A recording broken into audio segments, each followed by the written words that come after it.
Yeah, thanks. I did not unmute my microphone. So I will quickly repeat. So on 25th of April, we'll have an invited lecture from a master's student who was with us for the bachelor degree and for a master's studies. And he works in the industry for the last couple of years. And he's a very good technical person to talk with. And he will talk about profiling, debugging, and optimizing code and data-oriented design. It's a very popular lecture, like students usually like it, so I encourage you to watch it online. The lecture will be online. So that what's gonna happen on 25th of April. And then we don't have an extra slot. So you for sure will have some questions about the exam. So what I will do is I will record like a short prep about the exam and then post it on the course wiki as well before the exam, such that you kind of get a feel of what to expect. In general, the exam will contain code snippets, multi-choice questions, true-false questions, and so on and so forth. And it's about 30–40% of Haskell, about 20–25% of Rust, and the rest is like generic, like multiple languages. And you will have to do some coding in Haskell, you will have to do some coding in Rust, but you will have to also do some coding in a language of your choice, okay? So it's a little bit robust in that sense. But I will, like once I have the exam, because I don't have the exam yet, then I can tell you exactly like how many points and how big is the Haskell part and so on and so forth. All right, so now what we will do is we will go a little bit into the Rust, but before I go, I have some feedback questions. So if you quickly answer, so please join the Mentimeter. I will show this again. Please join the Mentimeter. There is a little bit of questions for you for me to get feedback. We normally at this point we have two more lectures about Rust. So that the lecture today plus one. So we are kind of a little bit behind. We are kind of a one lecture behind in terms of Rust, but we are one lecture ahead in terms of Haskell. So some questions are a little bit different than like I had it last year, for example. Yeah, true. Sorry. Let's do that. So, Mentimeter.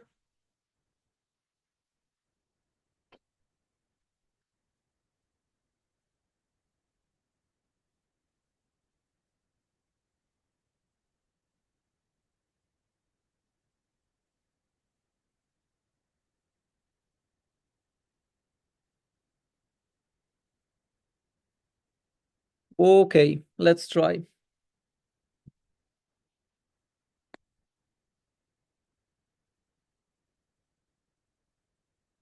So, emotions about Haskell.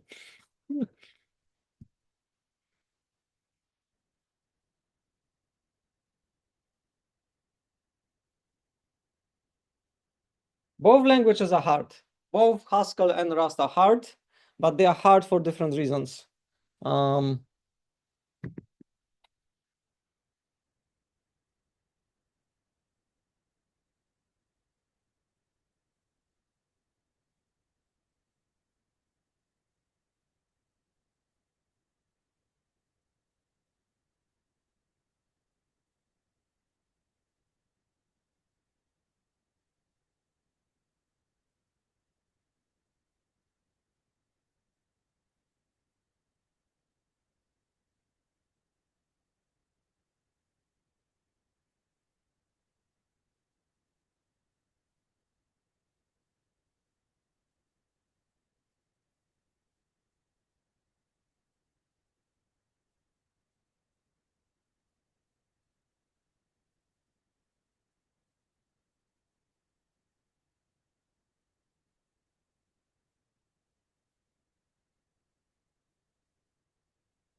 Yeah, it's kind of interesting. It is complex, yeah. So complex kind of stands up, but elegant also stands up, and I would agree with both. I think it is complex, it is hard, but it's also quite elegant. Um, how practical it is. So there was a impractical. I think surprisingly, it is actually very practical. We will see it later when we talk about Rust. That the concepts from Haskell come in many forms in all programming languages, and then being familiar with them makes things really easy. But yep, um, thank you. So then, how you feel about Rust? You probably spend a little bit more time with Haskell so far, but you will probably spend more time with Rust later. Rust is very practical, very common language. Um, you can even use it for mobile programming next semester with the cross-platform frameworks like Flutter. Yeah, syntax is overwhelming. I do struggle with it myself a lot.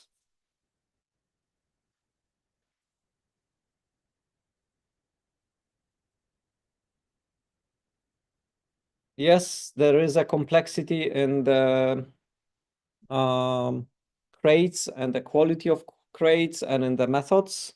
You have to find a lot of times you know what you need, but you need to find like how to do it. Um, there is a different ways of achieving things. Um, but what is the biggest thing? Yeah, ownership, exactly. Like you always have to think about memory. So every time I have to do Rust and I was just doing Haskell, it's like, oh my God, like so much thinking about like who owns what, like what, and I'm making copies or not. Like it's a lot of thinking about things that I don't care most of the time. But I have to care, right? Like, so when you're doing Rust, you sort of have to care about memory, and that's the point, right? But most of the time I actually don't. So like, I don't care if my code runs a little bit slower or a little bit faster or whatever. Like I just want the job done. If you want the job done efficiently and effectively, of course, RAS is great, but it's such a load on your mental models to just think about memory all the time. Um, all right, thanks. So, what was hardest so far in the course? So,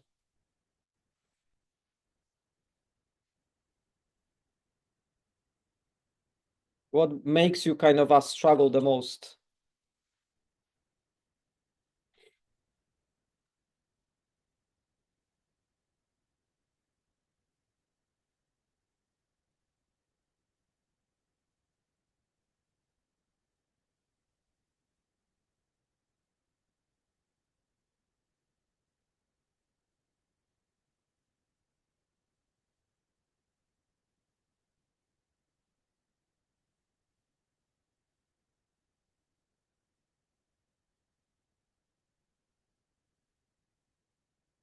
Yeah, making functions, like thinking in terms of building computation in terms of building functions. Yeah, that is what functional programming forces you to do, and that's what functional programming is different to imperative programming, where you're mixing state with functionality all the time. So you're thinking, I have this data, let's do this on this data. Now I have new data, let's do this, and so on. Like you're mixing state and processing. And with the point-free notation, you're only thinking in terms of processing, and you're sort of neglecting like the data to some extent. Um, um, yeah, Rust syntax is challenging. Haskell syntax is also challenging for newcomers. And then some concepts, even though they are similar, you kind of need to, yeah.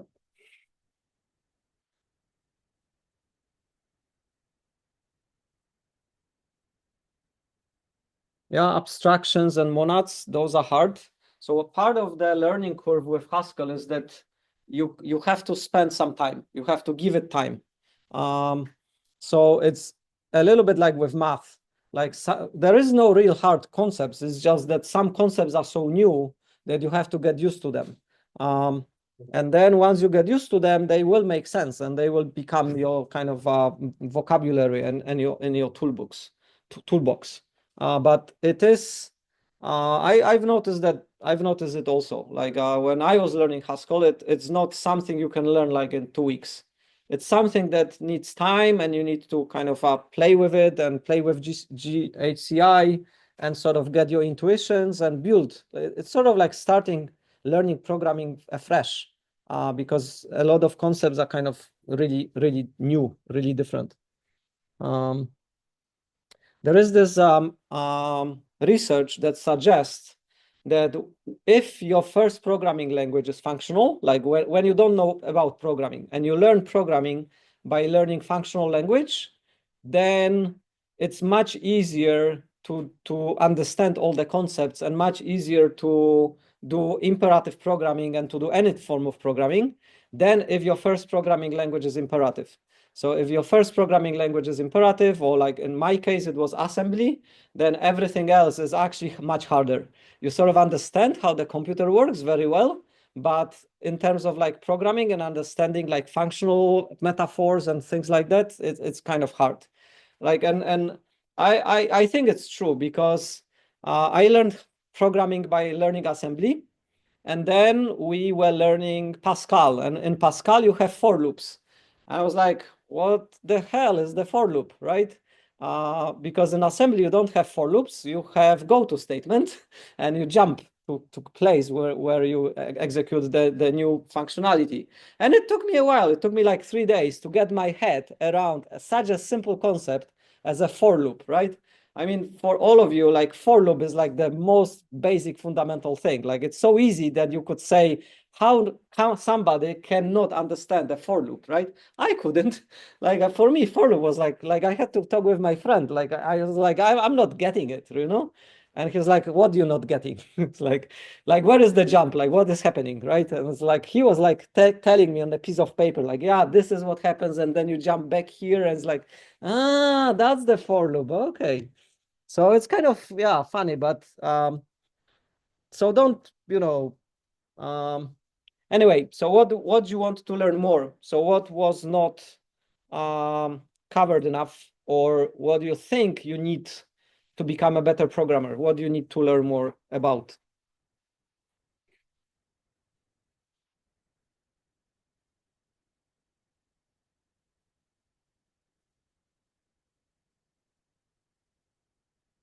Yeah, and by the way, I am a really slow learner, right? So if I learned Haskell, like everybody can learn Haskell, okay? So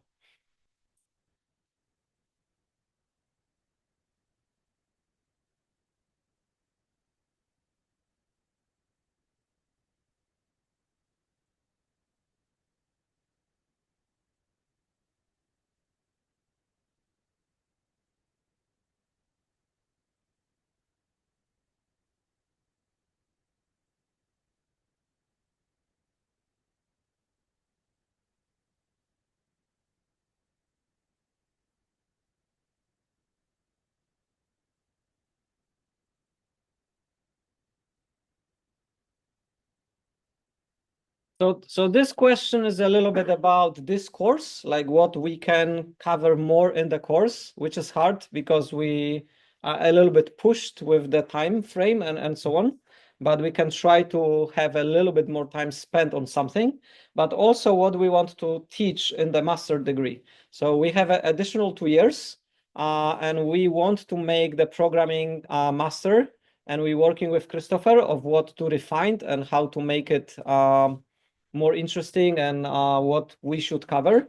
And yeah, I kind of appreciate your feedback, what we should do. Um, all right. So I will help a little bit with this. In this lecture, we'll do a little bit of this. Um,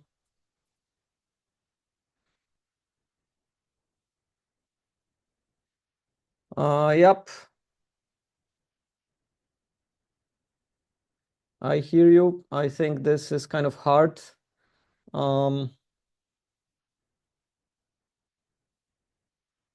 all right. So just some final reflections.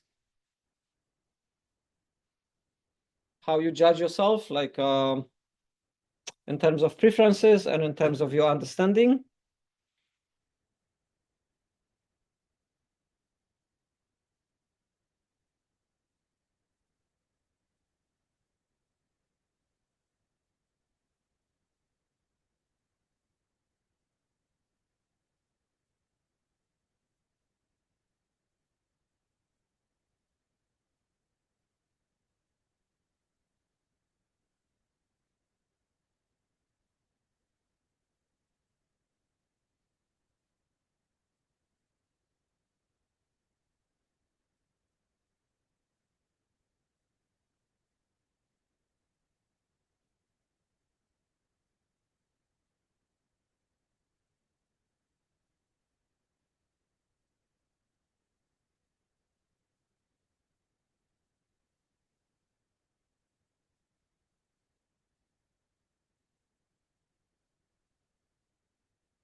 All right. Two more questions and we go to Rust. So next question is about the Haskell book. Last year we got comments that the suggested Haskell book is a little bit infantile. I agree. It's a little bit like for kids, but it makes it kind of easy to follow in a sense. And some students last year suggested other books and they used other books, which is fine. I don't think you can learn concepts in Haskell like without reading books. Unfortunately, I don't think you can do that just from tutorials and just from practice. Maybe you can, but it's probably faster if you do read some parts. You don't have to read everything, but for example, for the parts which are hard, like folds or recursion or monads or applicatives, it's actually good to read like from a book. They kind of explain like the foundations and the concepts behind it. Yep. Similar to last year answers. I had like two people here last year, but yeah, we don't have the full class now anyway. About Rust book. So in Golang, I don't think you need to read any books. To learn Golang, I think you just need to do this online tutorial. This one like interactive tutorial about the Golang thing, and then you just know Golang, right? So Golang is like super easy, so super fast to learn. But with Rust and Haskell, you kind of need to jump into the books. All right, thank you very much for the feedback. It will be used to refine the course. And now we jump into Rust. So some of you already started with Rust. You're using Rust, you're using Cargo, great. Definitely start using Clippy, okay? So Clippy is sort of like a syntax checker, and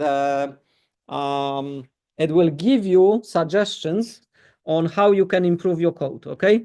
So for example, I have this example with what was it? Tic-tac-toe, right? Um, and I try to make it kind of relatively idiomatic and relatively good. And then what you can do is you can always say cargo clippy in your project, and then it will tell you like what it thinks that you can improve, like what it thinks is more idiomatic in Rust to what you are doing, right? And in the tic-tac-toe example, it says, well, you have a function which returns a string. Maybe you should sort of check it out because we usually say toString, right? We usually have like Anyway, I'm not gonna go through the suggestions. I'm just saying, like, even if you think you are doing things correctly, you may find and you may learn that Clippy has a good suggestions of what can be improved, how your code can be a little bit more idiomatic, right? So use it. Um, Rust has a very good testing framework, including doc tests. And you are expected in your labs to sort of use them. It's almost the same as with Haskell. It's just that the syntax is like nightmarish, as always. But the functionality and things like that are there. So then you can say cargo test, and not only your unit tests are executed, but also your doc tests are executed, right? So make use of this as well. And then automate. Automate running Clippy and running your tests through continuous integration with GitHub or GitLab, right? So just write a little CI script which runs Clippy and runs like tests. And then every time you're committing, every time you are pushing into the repository, you will have those things checked, and then you will be kind of learning. I really learn a lot from Clippy in an interactive way because it's in the context of what you are doing, and like Clippy tells you, like, fix those things. All right, so a little bit about the programming flow. So I know it is changing, and I know the integrated IDEs are kind of giving you a lot of suggestions and things like that. But it is still a flow that even with the help of copilots and LLMs, I'm still using, right? So the first thing that when you are solving something is you have to think what is that you are solving, and like what is the kind of a shape of the solution that you need to have. And that you're doing in your head. You're not typing anything yet. You're just thinking, right? You're thinking, okay, do I need one module, two modules? Do I need this data structure or multiple data structures? Like, how do I model my problem? Is the person like, what properties a person has, and so on, right? You have to kind of design it in your head first. And then I'm writing data structures and the functions signatures. I'm not implementing anything yet. I'm only thinking, okay, what data will I have? And then what functions will manipulate this data? And I'm not implementing the functions yet. I'm just writing the signatures. After I've wrote the signatures, I can write tests because I already have the function signatures. The functions are empty. in Haskell, I say they are undefined. And in Rust, I just return null, or I return like, rubbish. But I have the signatures. And then I write tests. So then when I write tests, I get a feel of how it is to use those functions. Are my signatures nice? Is it using it nice, right? Maybe I will change the signatures because I feel I'm passing too many parameters, or I need to pass extra parameter or whatever. Like, it's a very good test when you have to use your own stuff before you implemented it. Like, by writing tests, you get a feel if the design is correct or not. And as an added benefit, you have the tests because you've already written the tests, right? So that's what we do with doc tests in Haskell and Rust, and that's what we do with unit tests. So then, why I have my tests, I always run the tests and all of them fail because nothing is implemented, right? Sometimes you have like something green because your default return like is actually correct, right? By chance. But most of the time, everything is wrong, right? But the code compiles and the code already fails all the tests, right? So then I go and write the implementations. I start writing the implementations such that my tests start passing, right? And I get this good feeling of getting more and more green, right? I'm kind of getting this sense of like achieving things because all the tests which are failing before are now starting to pass, right? And then all the time I'm checking if the compiler is happy. So if you're checking if the compiler is happy with Rust and with Haskell, you make good progress. If you write too much, and the compiler is unhappy, you have really hard time finding like why, right? So I do a little bit, I check. I do a little bit, I check. I do a little bit, I check, right? So I'm kind of doing this compile structure all the time. Because in both languages, if you write too much code and the compiler is unhappy, you have a hell of a time, right? Fixing the compiler complaints. So then after after all my tests pass, then I look into my implementations again, and I like scratch my head, and I'm thinking, can I do it better, right? So I have everything working, but I'm checking if I can do it in a better way. Can I do it in a more idiomatic way, right? And then the last thing I worry about is performance, right? I normally don't think about performance never until I have everything done in an idiomatic way and everything is working. And then I have a problem, like it takes, too long time. Then I think about the performance. I don't think about performance when I'm doing all those stages, right? Because I don't have to. If you're writing a real-time system, if you're writing like some high frequency trading bot where performance is important, then of course you may include it earlier. But most of our job is not like that. Most of our job performance is actually, not important. It may become important, and then you will do profiling and you will kind of revise. But to get your job done, usually you don't consider performance first, right?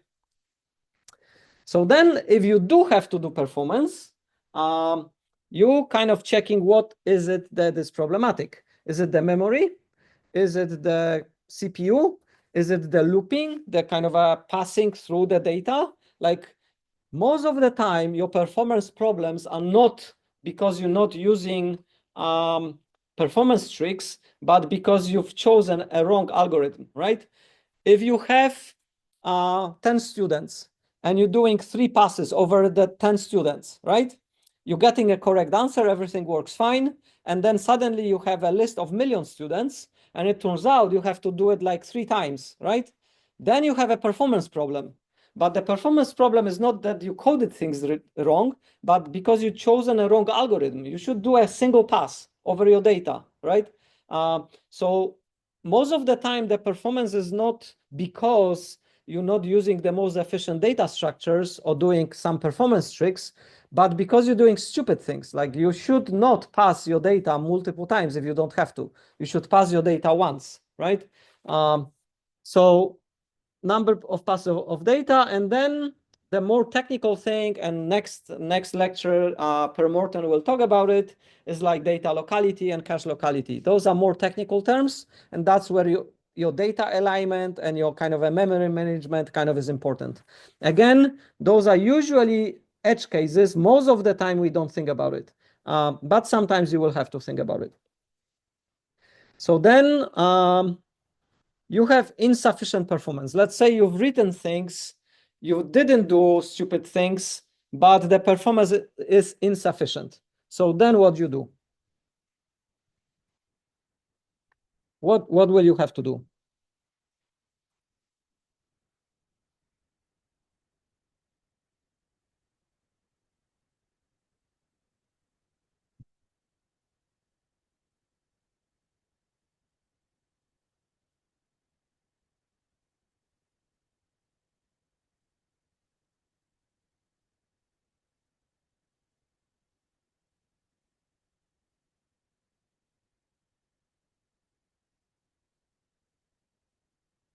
Nice.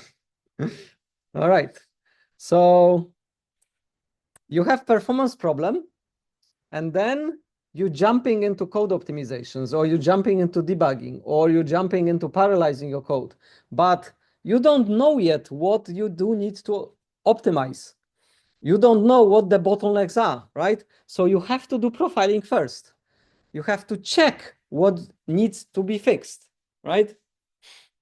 So before you start fixing things, you have to understand the nature of the problem. You have to understand what is it that I am to fix. So to do this, you need to do profiling, right?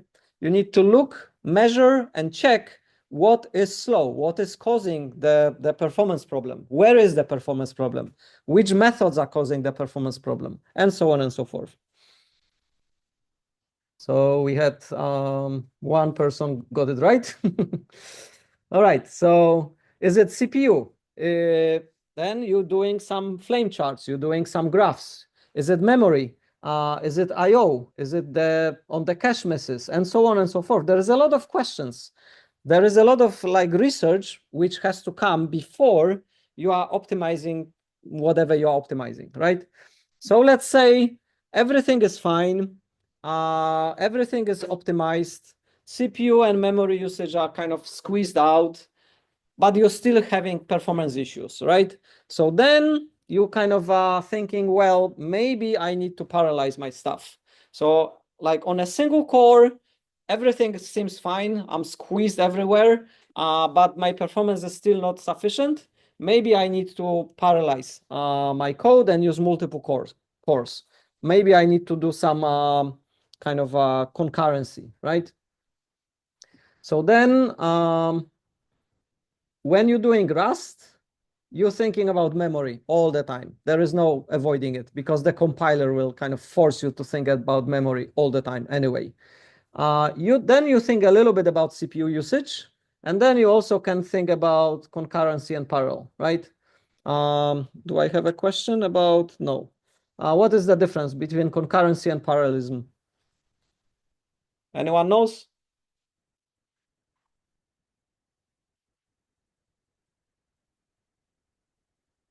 So to kind of make it very simple, if you have a single core, and you have to do multiple things on it.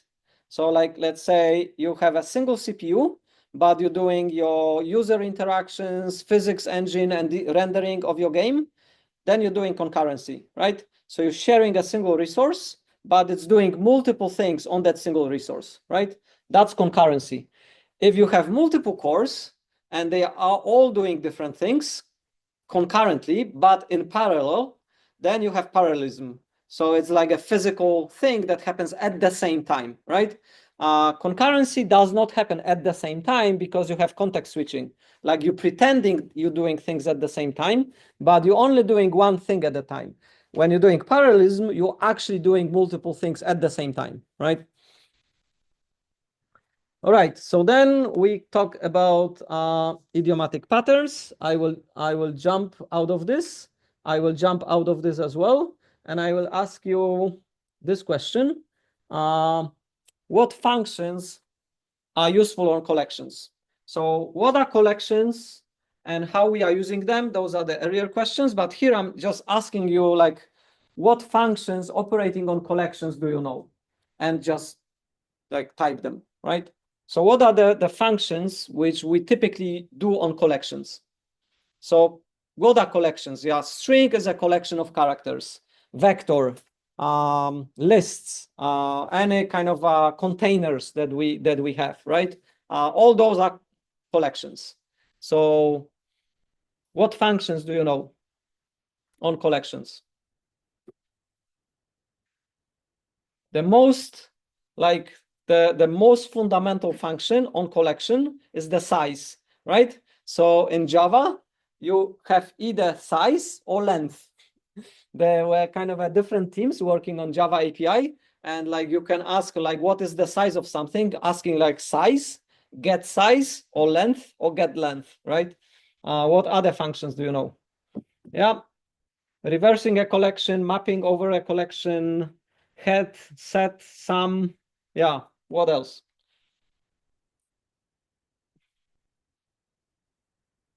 What else can you do with the collection?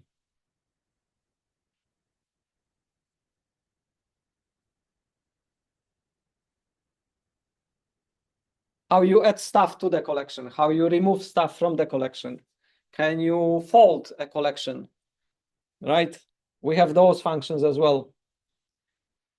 So now if you think about all those different functions that you can do with collections, then how many of those functions have you used in those programming languages?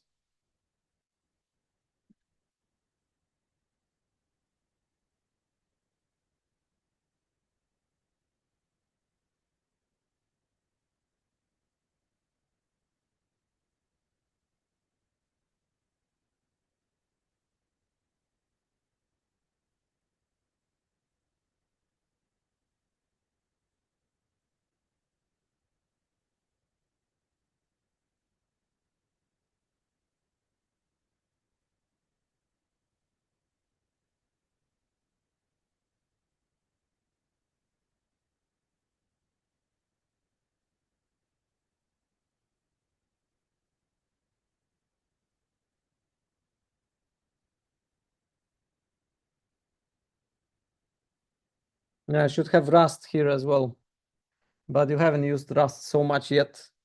So all those languages, they have a certain number of functions that you can use on collections. And some of the languages are sort of a more rich in those functions, and some languages are a little bit weaker, right? So in fact, these two are quite rich. They have quite a lot of functions that operate on collections, and those languages don't have many, right? So Golang, how many, like, tell me what Golang functions are which operate on collections. So we have for loop. What else do we have? Do we have false? No. Length, yeah, but length, all the languages have. Like, what else do we have in Golang apart from a for loop? Can I sum things in the collection? No, I can't. So Golang is actually quite poor, right? It's like like a very weak in terms of the collection functionality. Similarly with the other two. The other two, like C++, is a little bit better because of the yeah, quite a rich standard library. C is also very poor. So collections like vectors, strings, hash maps, generic containers. And then in Rust, we have an example of a vector. We're creating a new vector, and then we can kind of specify what that vector type is. What will be the vector type of this one? Well, we don't know. It will be inferred the first time we're trying to put something in it. The compiler will sort of understand that it's a vector of that thing, right? Because this one does not specify. This one already specifies, so we cannot put other things that I32. All right, so then we can add elements to it. We can use the push method. And then it's sort of like it's a box, right? So a collection is a box, and it can have things inside. So it can have values, references, and then it sort of manages the wrapping of the values and manages the ownership, right? So in Rust, we not only kind of care about the wrapping and the values, we also care about the ownership. In Haskell, we don't care about the ownership, like the runtime system deals with that for us. But in Rust, we have to care. So then we can read, and we're reading by, an index notation. So here we have the macro to generate a new vector for us with two values. So this is like a value literal, which creates a more complex structure for us, right? So it's like a literal is like an expression which actually demarks a complex thing. So in our case, it demarks a new vector with 1 and 2 inside, right? In some languages, it used to be that you couldn't do it. Like in C and C++, you couldn't do it. But they've added this later. In Rust, you're doing it through macros. And here we're sort of getting a value out. What is the problem with this getting the value out like this? So what is the problem here? What can go wrong?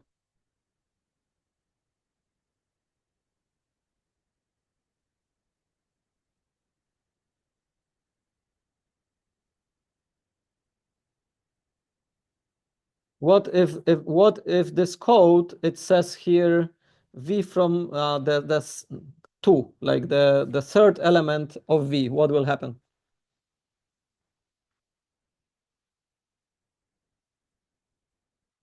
The program will crash, right? Because we're trying to access memory which does not exist, right? So when we do this, we are risking that due to some bugs, we will index something that is beyond the range of the vector, right? And then the program will crash. So we should not do this. We should not use indexes, even though it is popular in C, C++, Golang, and so on. We kind of kind of it's deprecated. Like in most languages, you try to use something else instead of using indexes, right? So what can you use? In most modern languages, there is like a fail-safe way of getting a new value out of the container in such a way that if you go out of the bounds, the program will not crash, but it will tell you that you are out of bounds, right? And in Rust, you have this concept of get, and then you pass the index to it. And in case that index is out of range, you're gonna get none, right? You're gonna get nothing. The program will not crash, it just gives you nothing back. And then if the value is correct, the index is in range, you're gonna get some x, which is the a wrapping around the actual value, right? So we have an option, which is sort of like a maybe type, and then it gives you this, right? So there was a question about like how practical is Haskell, and Haskell is using maybe type, and in Rust, which is a very common language, very mainstream language, you are using the same concept. We also wrapping things inside the option, right? So here you see the pattern, which is very familiar because it's exactly the same as in Haskell. It's just expressed in a slightly different syntax. And you are encouraged to do this. Every time you want something out of the collection, you are encouraged to do it via get instead of the index, right? Do you see this code in Rust? Sure you do, because a lot of C programmers are still using that syntax.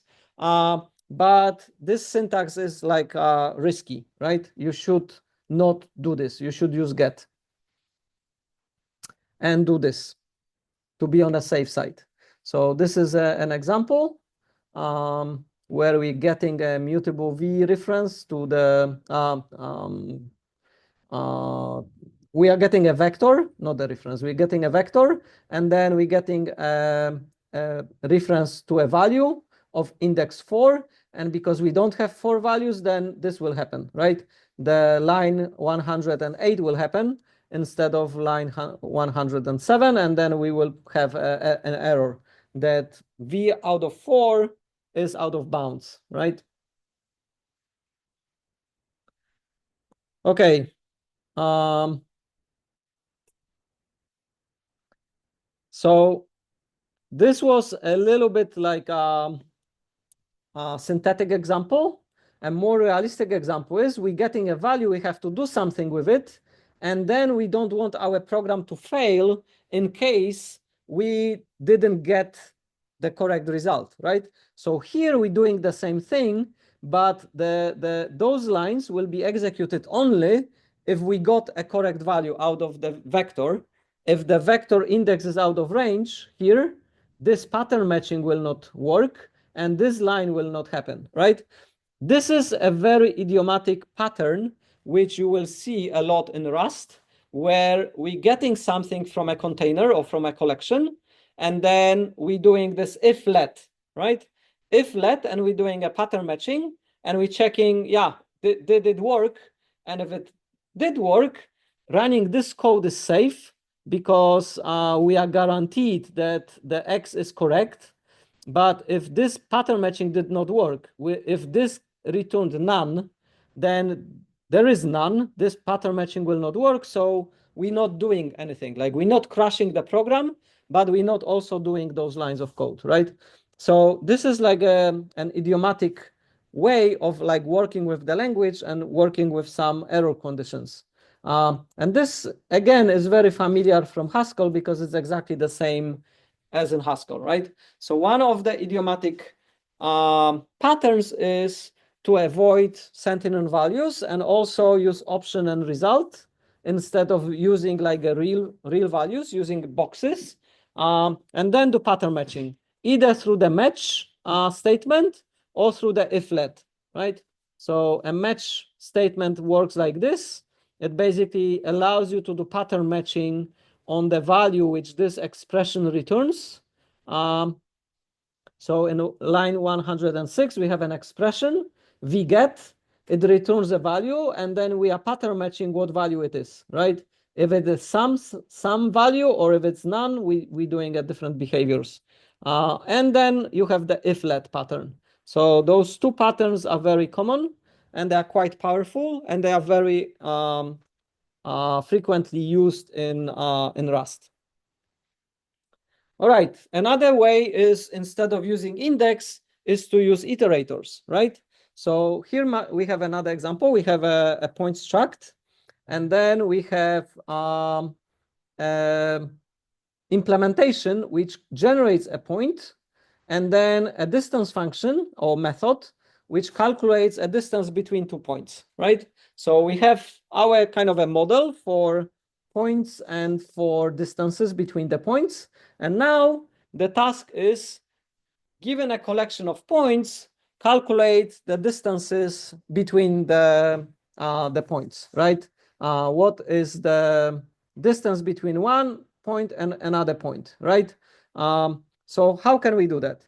So the naive kind of a wrong way of doing it is to use an iterator in a form of a for loop and then go through that size to the from 0 to the last minus 1, and then do this distance calculation and construct this vector by calculating this, right?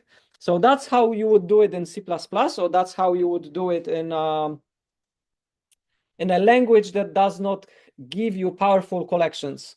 But a language which gives you some abstractions and some collections, you can kind of make it a little bit more idiomatic, and you can use the collection to your advantage.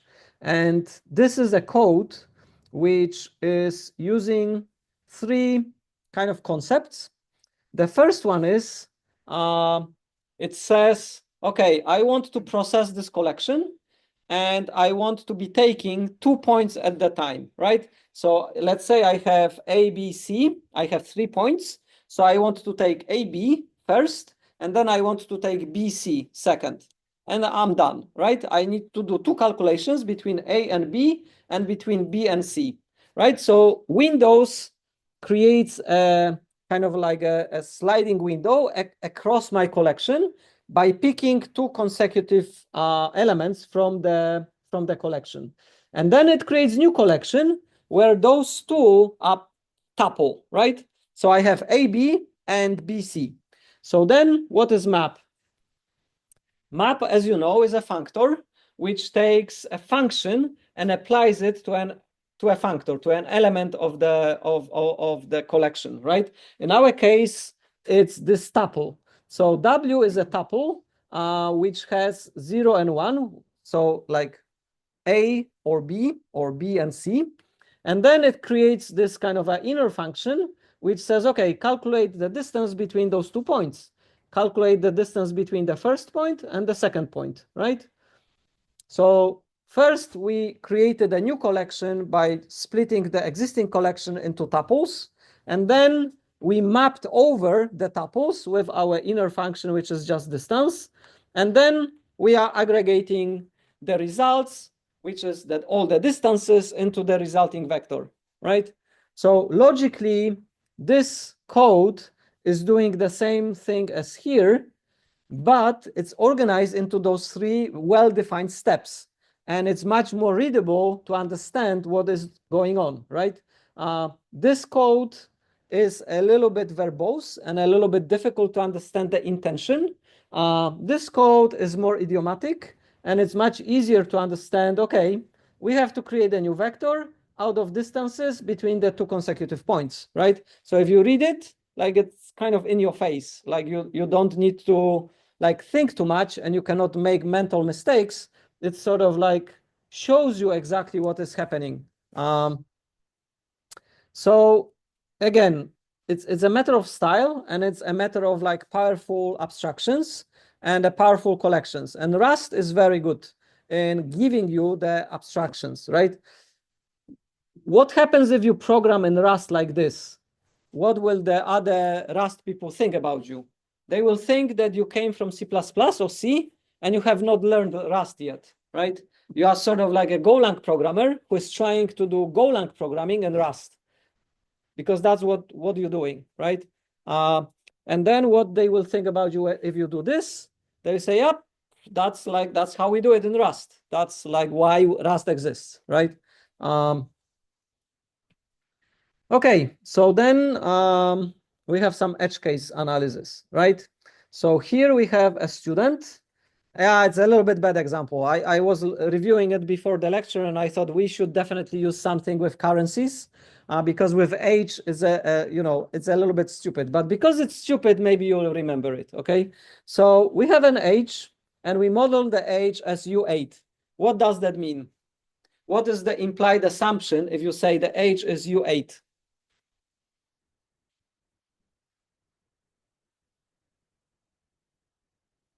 Yeah, exactly. You cannot be 256 years old. The oldest you can be is 255, right? And that's it. That's your limit, right? So what happens to the 255-year-old on their birthday when they become 256-year-old? What will happen? Your program will fail, right? You know that there will be a overflow. So you will have a mistake. You will have like what will happen to that person when they have a 256 birthday? What will happen? The age will become zero, right? It will kind of overflow. And you say, what the hell happened? Like, I just got born again. Um, so we have to fix it, right? We have to fix the edge case, which is you have a situation where your arithmetic can overflow, right? Um, do you think about it normally when you program? Yes, you do. You have to think about it, right? You have to think what will happen if my arithmetic operation will overflow. What do I want to happen? What do I expect, right? So what do we expect here? Well, we don't know, like we just have to catch that case, right? We have to catch the situation where that happens. So what happens in other programming languages? In some programming languages, when you overflow, there is a panic, like the program will crash, right? And then okay, something went wrong. Some of the assumptions were kind of wrong, that we added something above the limit of what the type could contain, right? So what will happen in Rust? Nothing will happen. It will nicely overflow, right? So it will just overflow for you, and like it will not tell you.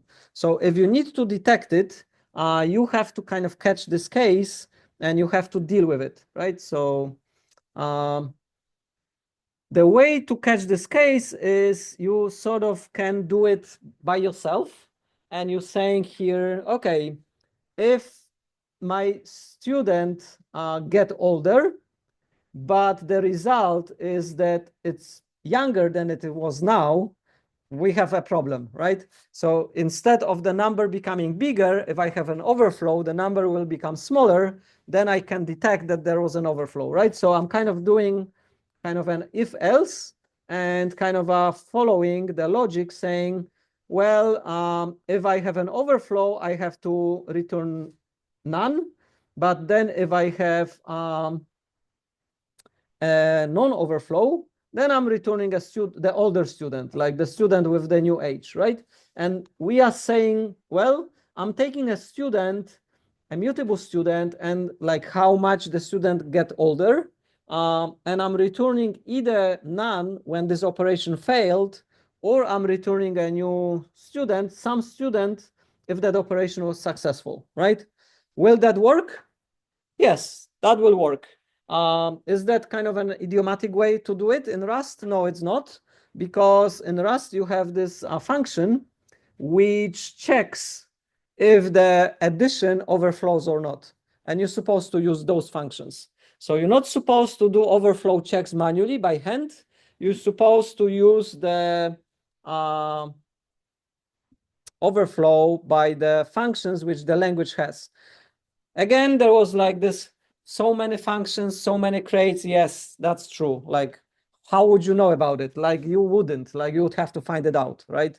So you'd have to find out that there is like a checked add on int types, which adds this parameter.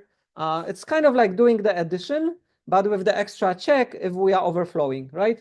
And then if we are overflowing, it will return none. If we are not overflowing, it will return some, right? it's kind of baked into the language. So this option, this kind of a maybe type, is baked into the language like core. So it's sort of doing the same as in Haskell, but with a slightly different syntax and with a little bit kind of nuisance. So here we, for example, saying we have the same signature as before. So we're saying, okay, if this adding is correct, then we do the adding, and then we return the student.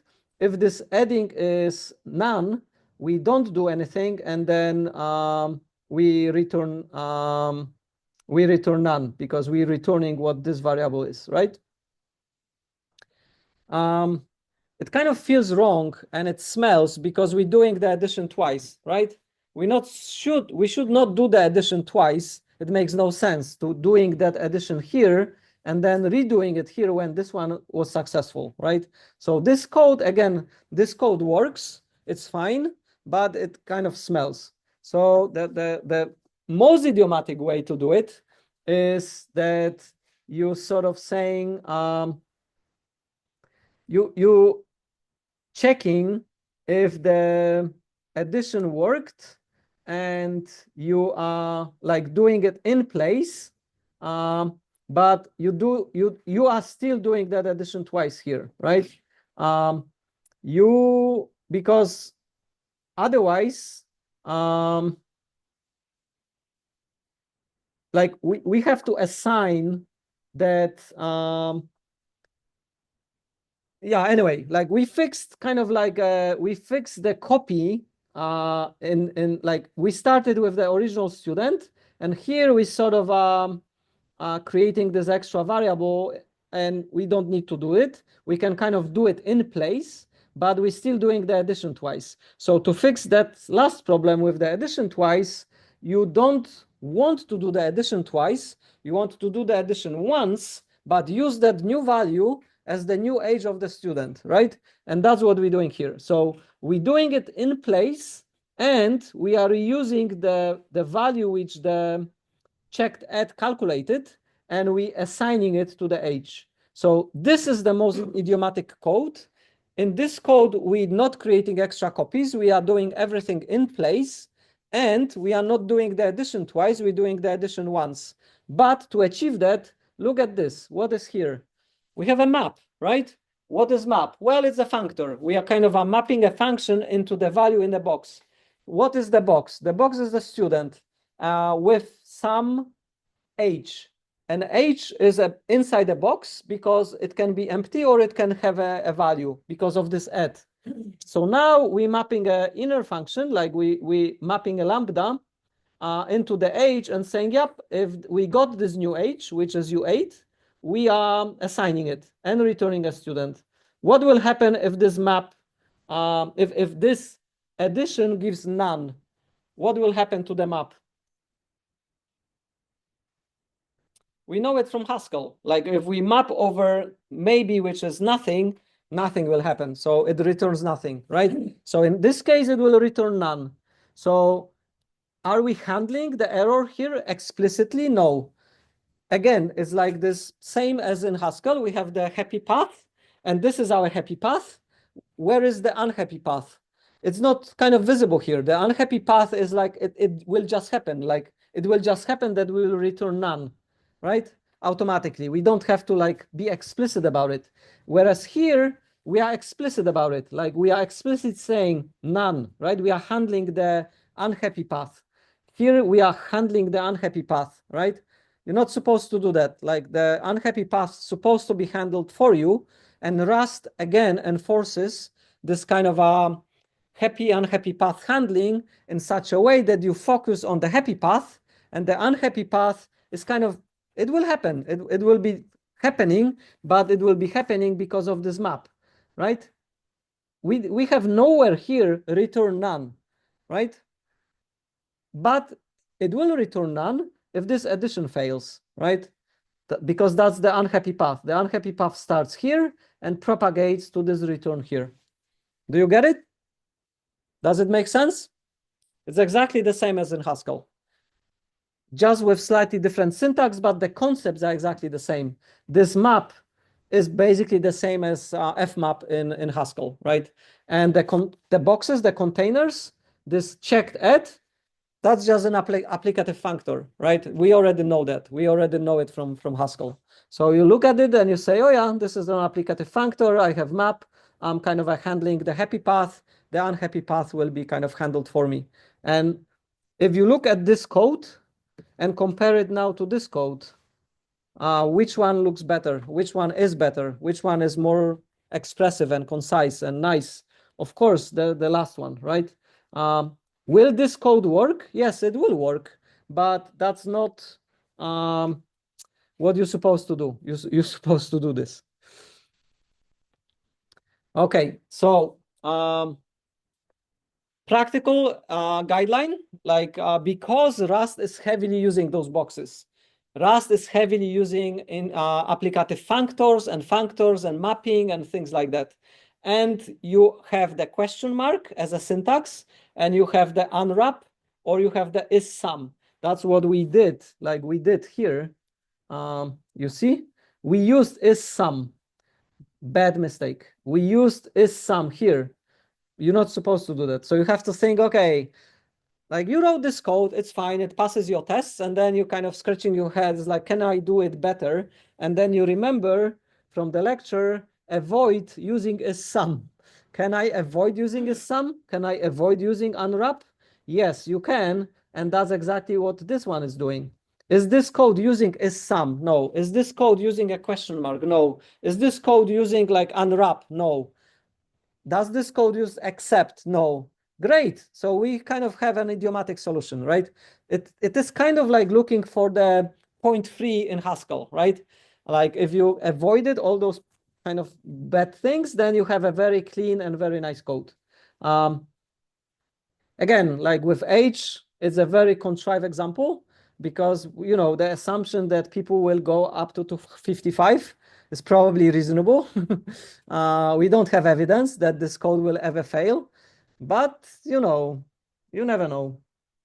So avoid those unboxing, avoid those functions which get you the value out and then you have to do something with it. Why? Why we want to avoid unboxing things? Because when we have this happy path, it is kind of handled by the box, and the unhappy path is handled by the box. And the moment you rip that value out of the box, you kind of destroy the box, and you have to deal with the unhappy path yourself explicitly, right? So if you keep the things in boxes and you use kind of operations on the boxes in a more abstract way, then the happy and unhappy paths will be handled for you. That's how you get this kind of a nice code here. Like I don't need to test for errors. I don't need to test for anything. They will be like managed for me automatically. Like none will be returned here, even though I didn't say return none here anywhere, right? Because this function handles the box, this handles the box, and then I'm kind of safe. So avoid unboxing. Like all those functions are kind of unboxing functions.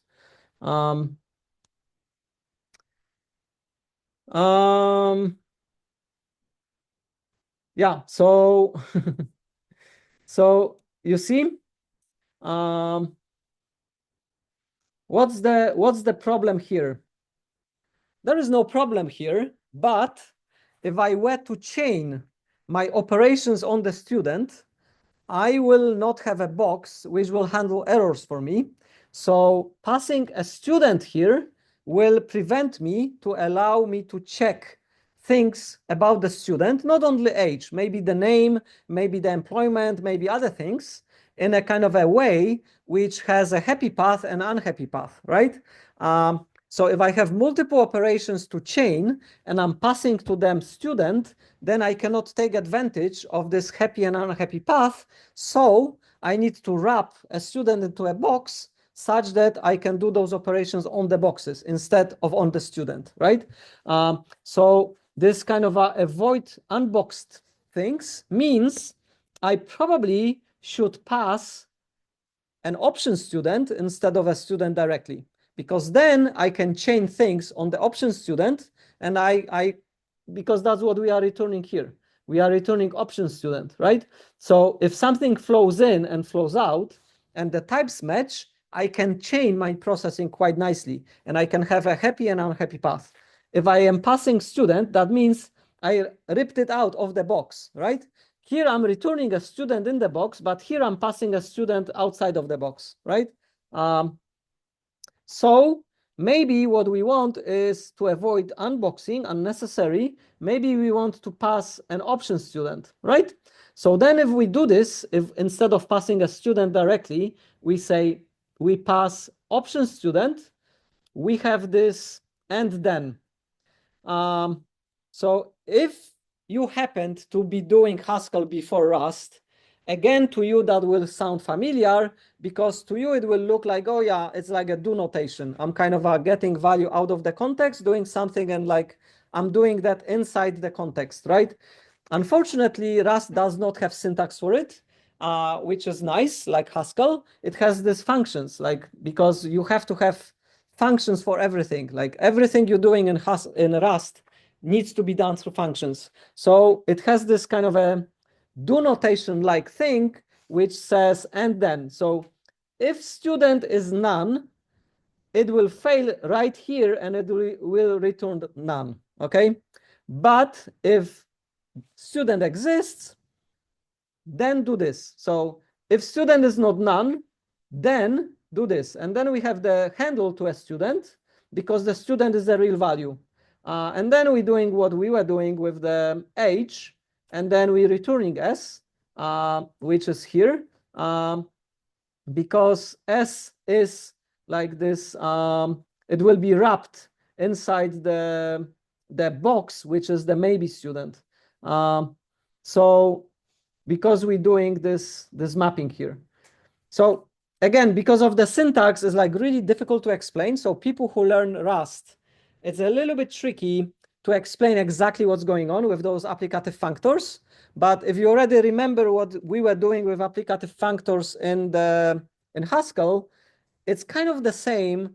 It's with the bind operator and with the map, but with the syntax like functional syntax, right? So we have a function for it. So yeah, so if you came from Golang or if you came from C++ and I tell you vector, you think, oh yeah, a kind of a collection of numbers or collection of things, right? So it's like a list or a container, right? But now you should also think, oh yeah, it's a functor, it's an applicative functor, maybe even it's a monad, right? So in some cases you may actually have kind of an ability to change the context, and then you will be kind of in a monadic space, right? But in here we were kind of in a applicative functor space, and we're doing this kind of a complex mapping and complex and then, right? Structures. So this and then, like you see this and then gives me a student, but it will return, like after it is done, it will return either none or an option student because the context is maintained.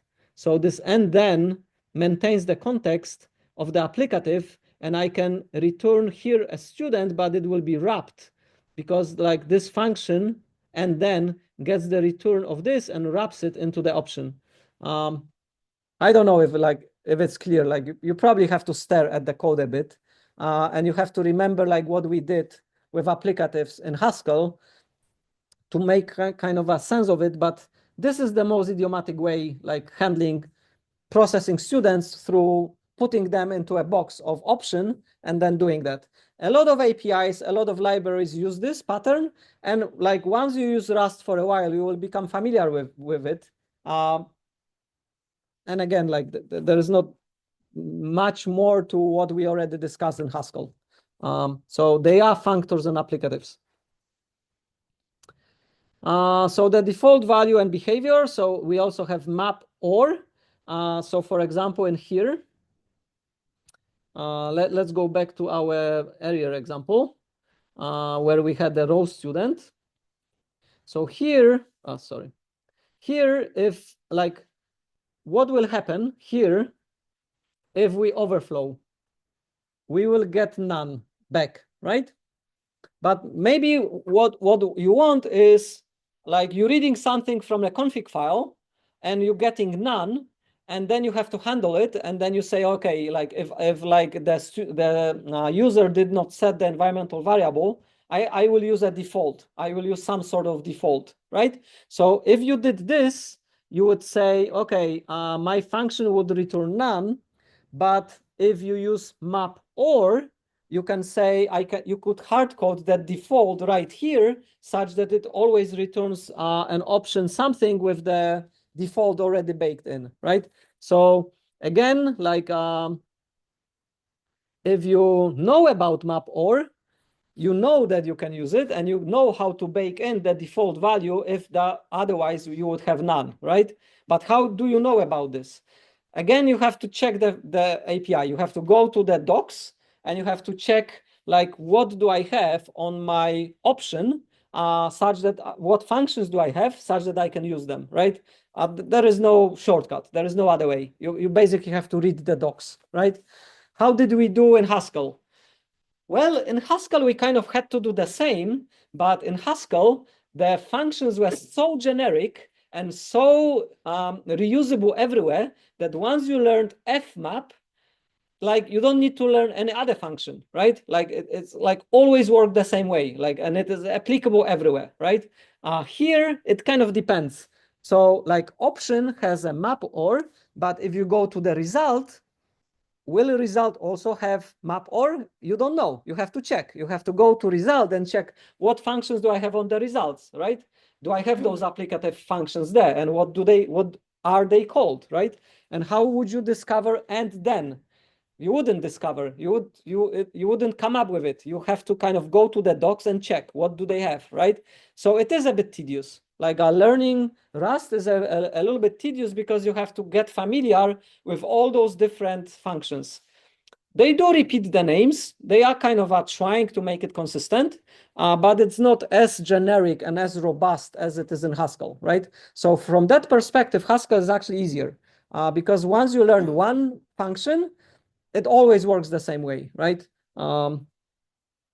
So once you learned what is the function for from getting a default value, like for example, from just, then you kind of know like, okay, I always get this kind of a default baked in that way. All right, so we're almost done. I didn't have a break. So what I will do is I will spend extra 2 minutes and then we cut the lecture off, okay? So I want to finish with like a message to you. And the message to you is pretty simple. That, okay, so I will not say it. Like, let's see if we can get there. So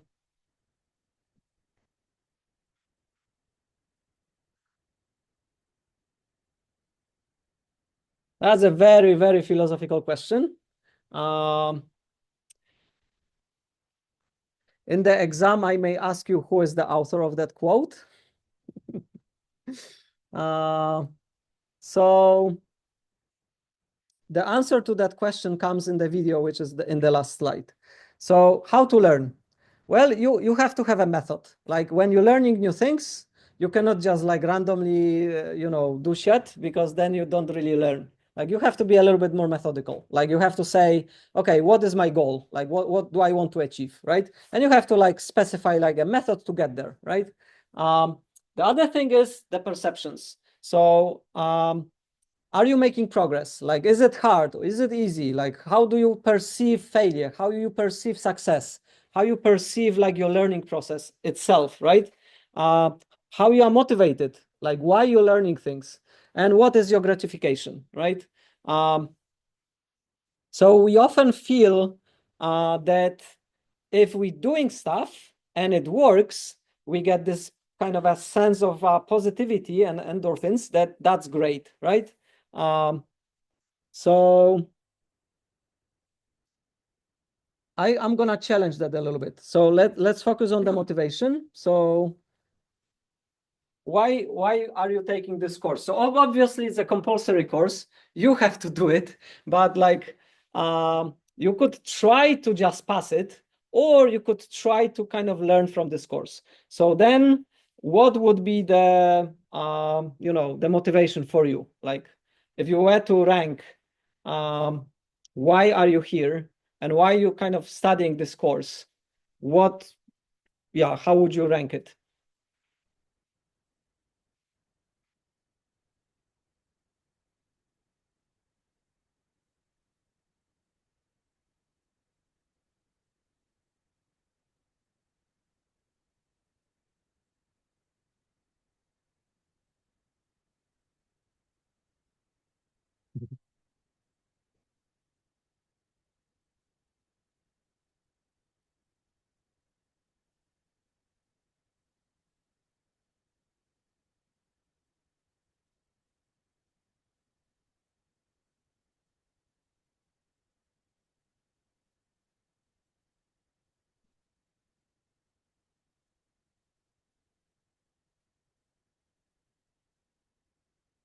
Great.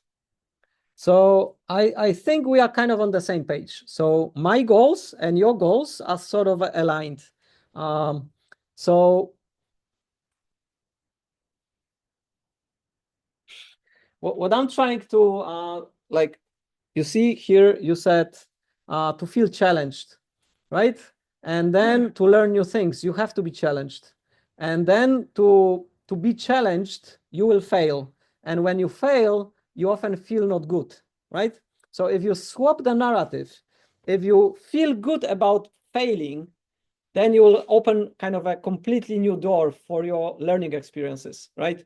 You'll suddenly feel like a superpower that will kind of thrust you like into the unknown much more than if you feel bad about failure, right?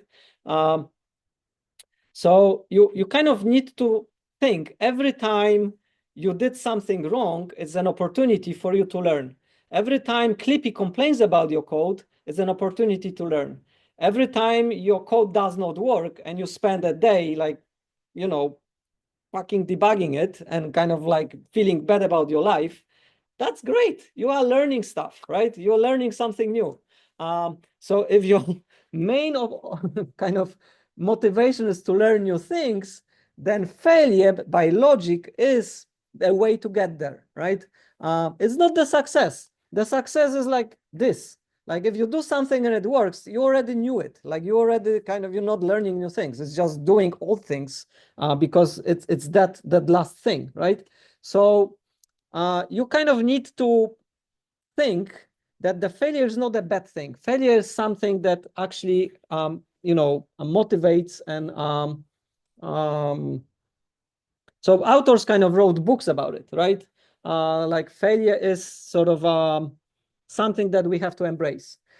Right, so I want to finish with a link, and this is like a 50 minutes talk, and the talk is quite fun. I kind of like listening to geeky talks, and that is definitely on the geeky spectrum.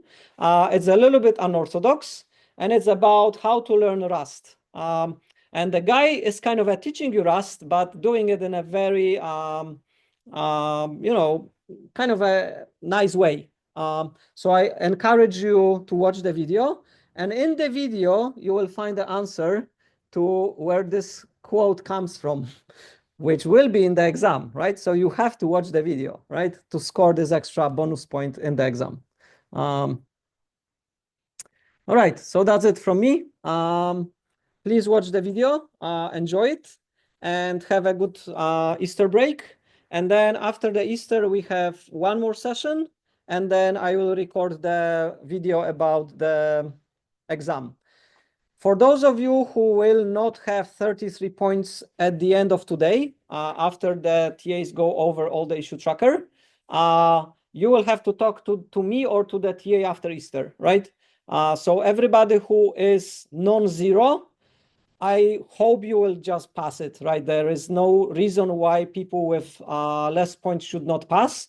So even if you have like 18 points and you're in a panic mode, don't worry, spend Easter, do some labs and talk to me or to TAs after Easter. And like, we will listen to you and you will pass, right? I want everybody kind of who can pass to pass. And then in the exam, it's a different story. You will have to study a little bit for the exam, right? So passing the exam, I cannot like really help you with that other than what we did so far, going through lectures and going through concepts and like exposing you to stuff that you're supposed to learn. With the obligatory work, as I said, like there are some students who gave up, who did nothing, they have 0 points. So probably there is no hope for those, like crunching like multiple labs over Easter. It's possible, but then like TAs may be a little bit fed up. But for everybody else, I think there will be maybe 1 or 2 labs left. If any, most of you will be probably fine. So then enjoy the Easter, spend the Easter doing some more challenging labs to get a better grade for the portfolio, and then like prepare for the exam. Any questions? Yeah, if no questions, then happy Easter. Take a break and we meet after Easter.